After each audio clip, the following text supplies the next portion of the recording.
How to use a hollow hydraulic torque wrench. The components include the wrench body, variable diameter sleeve, hydraulic pump station, and high-pressure hose. Set the pump station pressure according to the torque table. Now set 40 megapascal, corresponding to 3000 Newton-meter. Idle to check if the oil circuit is smooth. Next, proceed with the operation.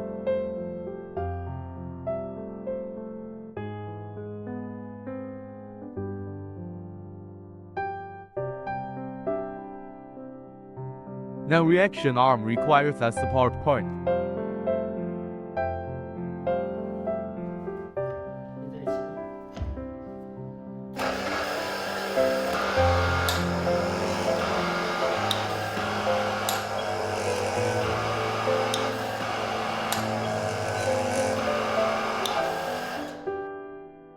Because the preset pressure indicates that the bolt is tightened when it cannot rotate.